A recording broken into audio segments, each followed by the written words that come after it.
Good morning, students. Students, welcome to the SP Smart Hybrid Scoring System. Students, today I am going to discuss another important mock test with you, that is mock test number 8. बच्चे, जैसे कि screen पर आपको question share हो रहे हैं, तो मैं इनके आंसर बताता हूँ आपको, ध्यान से समझेंगे सब बच्चे। फर्स्ट लिखा हुआ है, the dash technique propose by Taylor aims at eliminating unnecessary diversity of the product. तो कौन सी टेक्निक टेलर की ये बात कहती है कि अननेसेसरी डाइवर्सिटी प्रोडक्ट की नहीं होनी चाहिए। इसका मतलब सिंप्लीफिकेशन की बात करता है, standardization and simplification of work. फिर बोलता है कि एक पर्सन जो है वो बेकरी शॉप में काम कर रहा है, स्वास्थ्य उसका नाम है, वो बहुत बिजी है, ढीला है काम करने में। उसका बिहेवियर चेंज करने के लिए बॉस ने कहा इनको इंसेंटिव दिए जाए। तो कौन सा फीचर यहाँ पे हाईलाइट किया जा रहा है, इसका मतलब वो गोल ओरिएंटेड बिहेवियर की बात कर रहा है, तो इसका बी पार्ट आंसर होगा।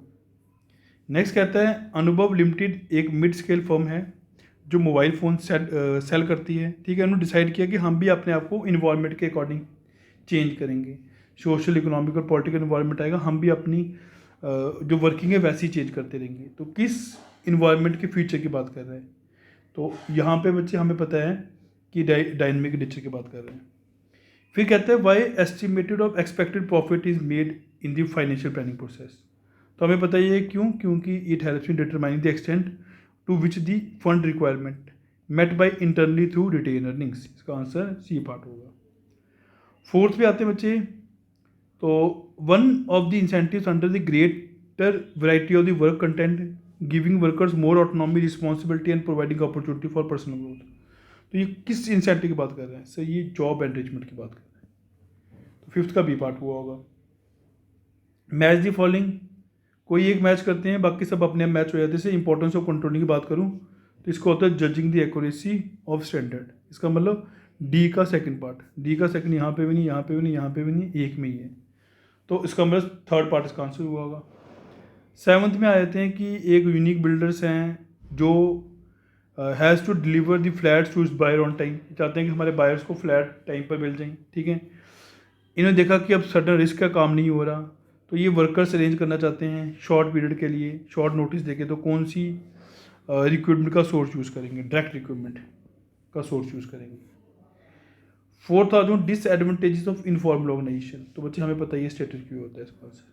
ठीक है, नाइन्थ में आते हैं, to meet the increase demand of internet due to the online classes all over the world. हमें पता ऑनलाइन क्लासेस बढ़ रही हैं ऑल ओवर द वर्ल्ड, तो इंटरनेट की डिमांड बढ़ रही है। अब कंपनी चाह रही है कि अपग्रेड करें अपने प्लान को, 5G नेटवर्क लेकर आए। तो इसका मतलब वो ऑब्जेक्टिव की बात कर रही है। नाइन्थ का डी पार्ट हुआ होगा।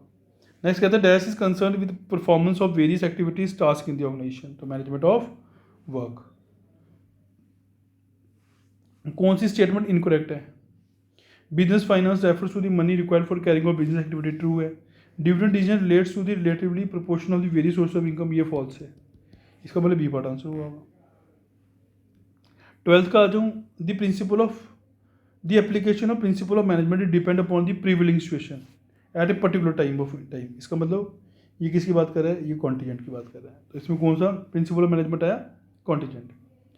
नेक्स्ट है, नीना एक मैंगो ड्रिंक बाई की उसने, एक रिस्पॉन्सिबल कंज्यूमर होने के नाते उसने लेबल चेक किया।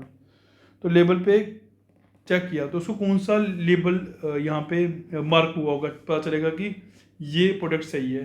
तो FU मार्क होगा इस पर। ठीक है, नेक्स्ट 14th पे आते हैं।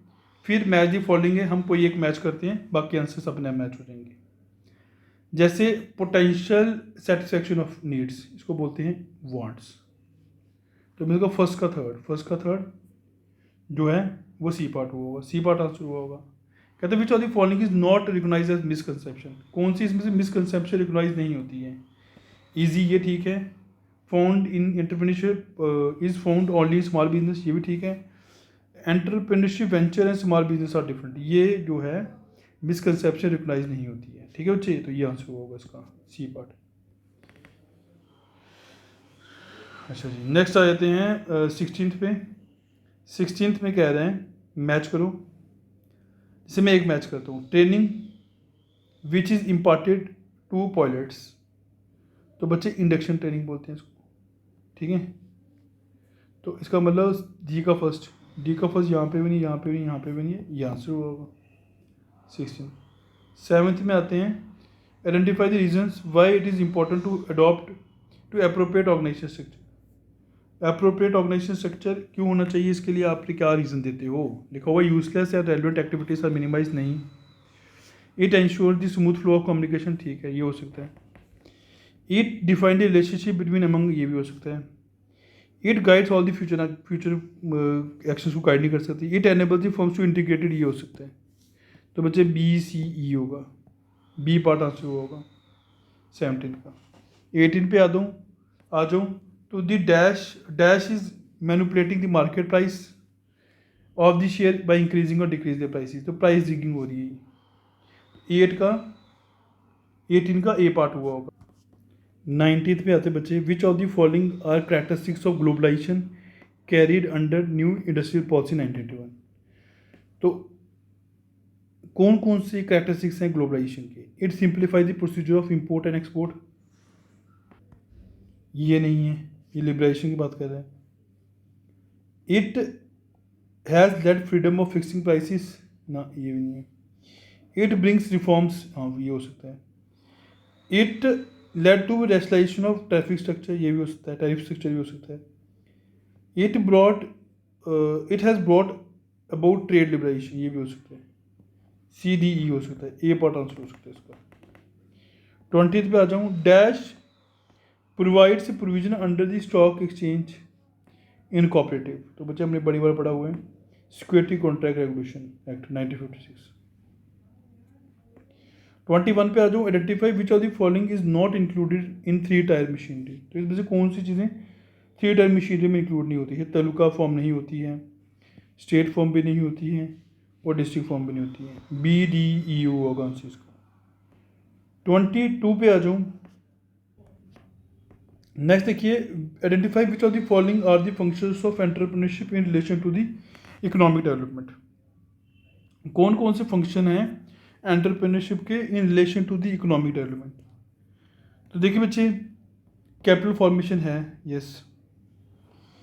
एम्प्लॉयमेंट जनरेशन भी है, ये भी ठीक है। अपॉर्चुनिटी स्पॉटिंग नहीं होता है। Identify the specific product offering नहीं होता है। कंट्रीब्यूटिंग जीडीपी होता है। इसका मतलब ए बी ई होगा, तो ए बी ई आंसर होगा इसका 22 का, तो सी पार्ट आंसर होगा बच्चे इसका। नेक्स्ट आया तो, which one of the following is emerge as a major institution of monetary policy of India economy. तो ये बच्चे आपने बहुत बार पढ़ा होगा, LAF, लिक्विडिटी एडजस्टमेंट फैसिलिटी। फिर अगेन मैच दी फॉलोइंग, हम एक मैच करेंगे, आंसर पता चल जाएगा अपने आप। जैसे पहले देखो, कोऑर्डिनेशन विदाउट कॉपरेशन, और कोऑर्डिनेशन विदाउट कॉपरेशन होगी तो क्या होगा सर डिससेटिस्फेक्शन अमंग एम्प्लॉयज़ के बीच में डिससेटिस्फेक्शन हो जाएगी, ठीक है। तो और अगर डी पार्ट देख दो, कॉपरेशन विदाउट कोऑर्डिनेशन, तो वेस्टेज ऑफ एफर्ट्स। तो ए का फोर्थ और फोर्थ का फर्स्ट, ए का फोर्थ फोर्थ का फर्स्ट, ए पार्ट आंसर होगा इसका। 25th पे आ जाऊँ तो कौन सी ट्रेडिशनल टेक्निक कंट्रोलिंग की ये बताती है कि probable profit and losses at the different levels of activities. तो बच्चे ये हमने बहुत बार पढ़ा भी हुआ है क्लास में, that is break even analysis. Next कहती है, Sakshi purchase a waffles from shop, the information provide is not eligible. जो इन्फॉर्मेशन थी वेफर पे वो एलिजिबल नहीं थी, मतलब एलिजिबल नहीं थी, सही नहीं थी, ठीक है। तो इट मीन टू से सर ये लेबलिंग की गलती है, लेबलिंग सही नहीं हुई है। 27th में आ दो, under dash method of recruitment and organization maintain a database of unsolicited applicants. तो बच्चे हमें पता है कैजुअल कॉलर्स, इसको ज़्यादा जोर लगाने की ज़रूरत भी नहीं, आसानी से पता चल गया। 28 में एक मैच करते हैं, बाकी अपने आप पता चल जाएगा। जैसे बात करता हूँ कॉल मनी हो गया इंटर बैंक ट्रांजेक्शन, इसका मतलब सी का फोर्थ पार्ट कहाँ पर, यहाँ पर है, यहाँ पर है, ये नहीं होता, ये नहीं होता, ठीक है। अब नेक्स्ट आते हैं सर्टिफिकेट ऑफ डिपॉजिट। आपको पता ही है ये RBI इशू करता है,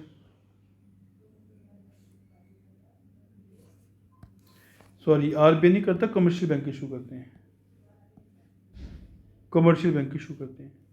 तो इसका मतलब ए का सेकंड पार्ट, तो सी पार्ट इसका आंसर होगा बच्चे। नेक्स्ट पूछ रहा है विच of the following factors effect the capital budgeting decision. कौन कौन से ऐसे फैक्टर्स हैं जो कैपिटल बजटिंग डिसीजन को इफेक्ट करते हैं। तो बच्चे कैपिटल बजटिंग डिसीजन को बहुत सारे फैक्टर्स इफेक्ट करते हैं, जैसे टैक्सेशन पॉलिसी इफेक्ट करती है, degree of financial risk effect करती है, रिस्क एंड रिटर्न एनालिसिस नहीं करता, कैश फ्लो नहीं करता, amount of fix operating cost नहीं करता। इसका मतलब ए और बी आंसर होगा। 29 का ए और बी होगा, डी पार्ट आंसर होगा। फिर भी बोलते हैं which of the following are correct about PERT and CPM. इसमें से कौन सी करेक्ट है पर्ट और सीपीएम के लिए, ठीक है। जैसे बोलते these are used activities which are complex, diversified and interrelated, ठीक है बच्चे। PERT and CPM are extremely use in, ये भी ठीक है। These involves in time scheduling, ये भी ठीक है। It there are important communication, ये कम्युनिकेशन टूल नहीं है। There is aim of effective education, ठीक है, ये भी ठीक है। इसका मतलब A B C E, D part answer होगा। 31 पे आते हैं। Dash is a marketing management philosophy which less emphasize on bringing continuous improvement in the quality of the product. तो बच्चे प्रोडक्ट की बात कर रहे हैं यहाँ पे, तो ज़्यादा जोर लगाना नहीं, प्रोडक्ट कंसेप्ट हो गई। फिर कहते हैं 89 लाख रुपए का जो केस होगा किसके अंडर आएगा। बच्चे हमें पता ही है कि 89 लाख का केस होगा तो डिस्ट्रिक्ट कमीशन के अंडर आता है। फिर कहते हैं एडवर्टीजमेंट के क्या बेनिफिट्स होते हैं, ठीक है। तो एडवर्टीजमेंट प्राइस फिक्स करने में हेल्प नहीं करती, प्रोडक्ट को डिफ्रेंशिएट करने में हेल्प करती है। तो मैं ये लिख सकता हूँ helps in creating product differentiation, ये करेगा। कंज्यूमर सेटिस्फैक्शन और कॉन्फिडेंस को बढ़ाता है पैकिंग, ठीक है जी। इट प्रोवाइड्स इंफॉर्मेशन रिकॉर्डिंग ला ना, it replace the personal selling, ठीक है promotion, A B C E answer होगा इसका। नेक्स्ट 34 पे आते हैं। फिर बोलता है identify the advantages of electronic trading system. Electronic trading system के बेनिफिट बताओ। जैसे बोलता है it offers opportunities of trading in different instrument to, ये नहीं होगा। It increase the efficiency of representation, ठीक है, ये ठीक है। It offers access to the market during, ये भी नहीं है। It improve the liquidity enables, ये भी ठीक है। It helps in transparency of the participants by seeing the price, ठीक है, ये भी ठीक है। इसका मतलब बी डी ई आंसर हुआ होगा, तो बी पार्ट आंसर हुआ होगा क्वेश्चन नंबर 34 का। 35 पे आते हैं। Identify the factors determining working capital. कौन कौन से फैक्टर्स डिटरमाइन करते हैं वर्किंग कैपिटल को। इन लेवल ऑफ इन्फ्लेशन भी करता है, चॉइस ऑफ टेक्निक नहीं करता, एबिलिटी ऑफ रॉ मटेरियल करता है, और क्रेडिट करता है, क्रेडिट अवेल करता है, ग्रोथ नहीं करता। इसका मतलब ए सी डी आंसर होगा। तो ये बच्चे मैंने फर्स्ट पार्ट आपसे डिस्कस कर लिया। नेक्स्ट जो पार्ट है वो मैं क्लास में डिस्कस करूँगा आपके साथ। आई होप स्टूडेंट्स आपको यहाँ तक क्वेश्चन समझ आए होंगे। Thank you students.